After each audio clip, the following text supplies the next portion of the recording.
So now we're out here at the bus here, and the fog lamps have been removed, where the license plate area has been removed. Discovered the spring that assists with the step coming in and out is actually off of its perch, which is quite interesting. You can see just a little bit ago we pointed out wires that were added to the dash. Well, that's these guys right here. The original harness is running through here as well.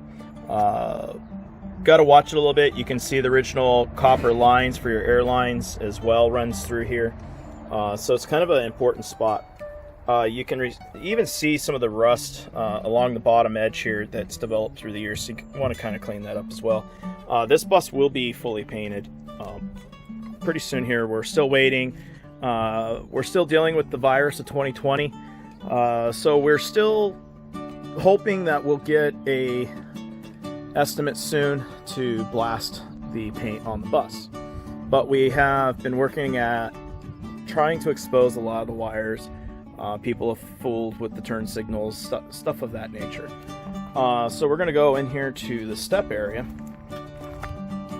And the team here has had to go through some crazy times here.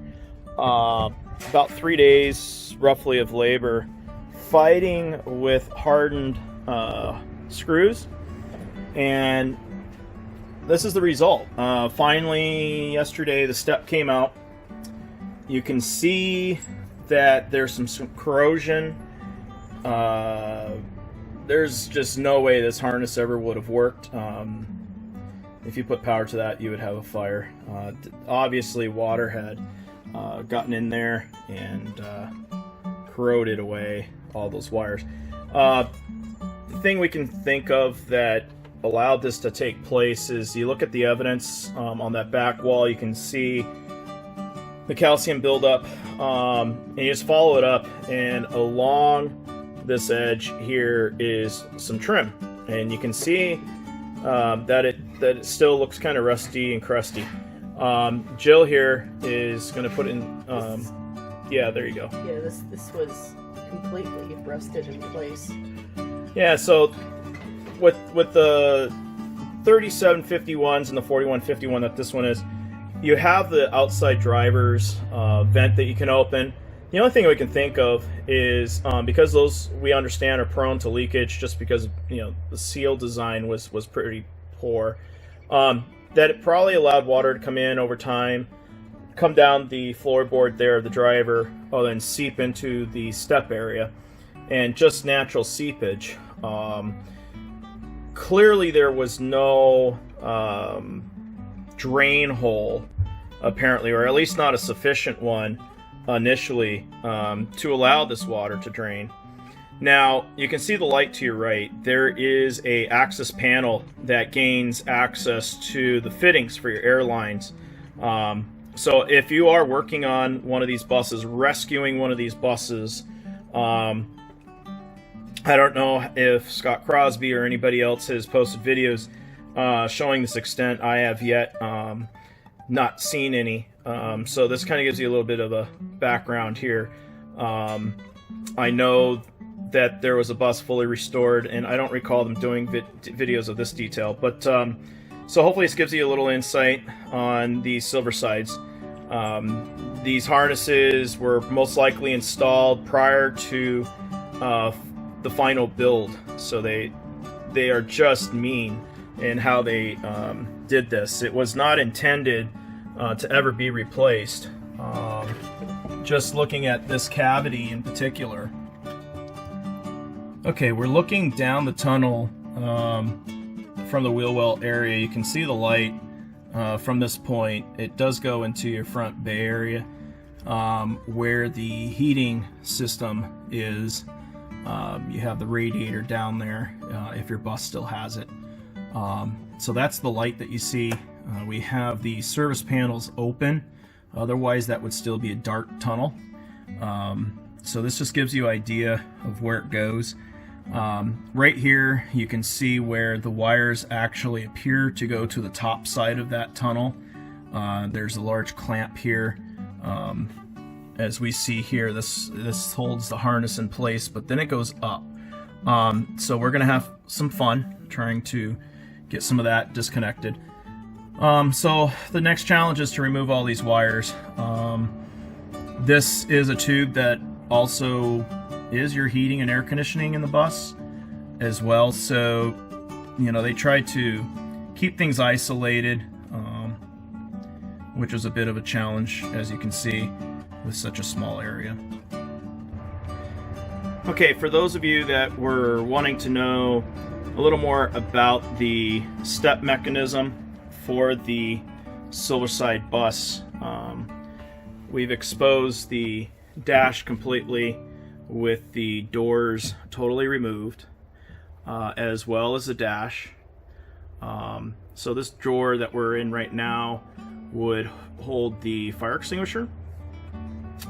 To the left there was kind of a mix, depending on the bus you have. That can be a driver's private compartment. I've seen it as a trash can, so there's been some variation. Down below here, it's actually in the factory manual listed as a toolbox area for some tools. Then there's a secondary toolbox on the left side of the driver, but on the outside of the bus. So as you're looking underneath the dash here, you do have additional wiring coming up. And then you have a few other components underneath here. And if you look in your service manual, these have to do with the chimes. For example, you pull the string and it lets your driver know you want to get off. So there's a few components like that right here that you're looking at. You can look at your service manual to decipher that.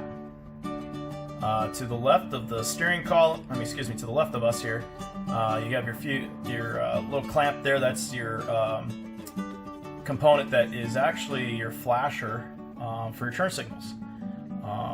Now we'll be upgrading this coach to have 4-way flashers, which it never did. If we can get a good angle here, you can see the box up there tucked up underneath the dash. That is actually your windshield wiper component, which handles, well, it functions using air. So you can actually see the air line going across the dash.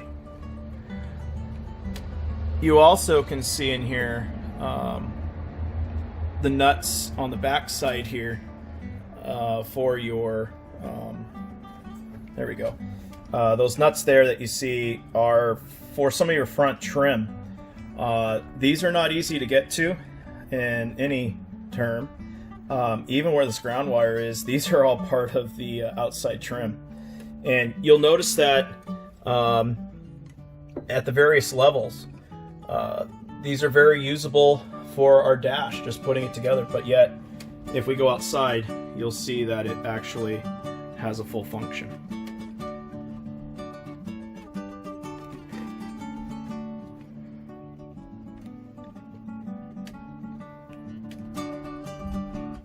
Okay, one of the other areas that you're going to have wiring is in these vent ducts. So as you can see, we have the wires pulled out. So this one large one here, you have a very large fan that is up in that area. That is your primary blower.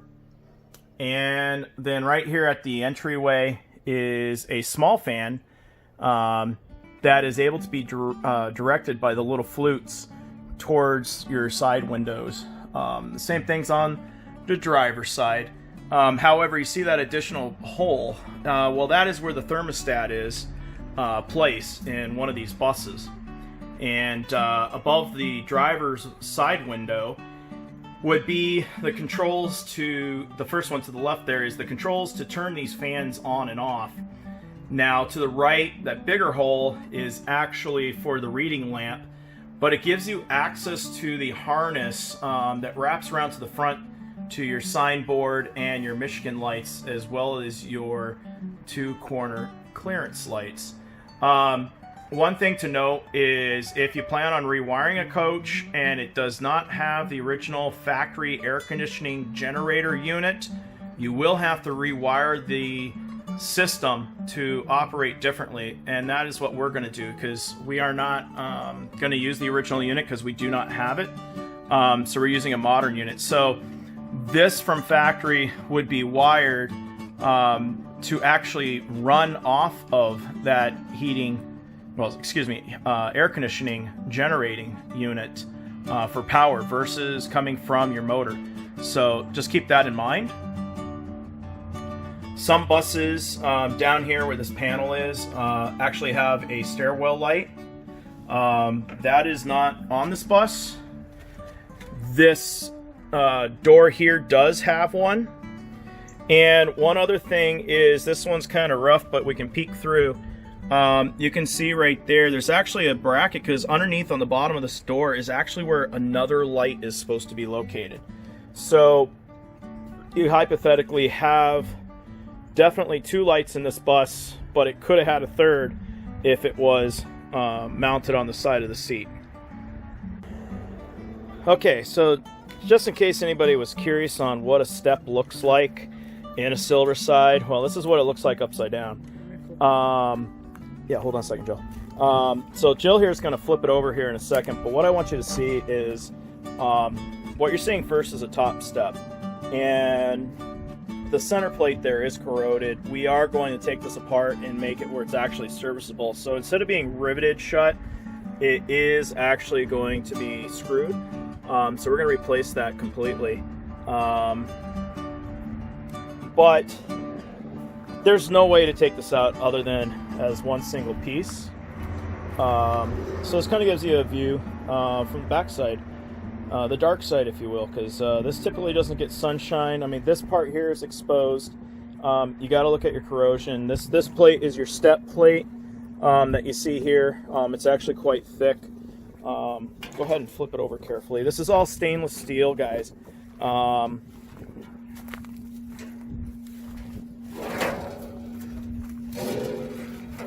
So the top step here with the plate removed, this lip here, it actually has a 2-piece, so it's like your finger sliding over.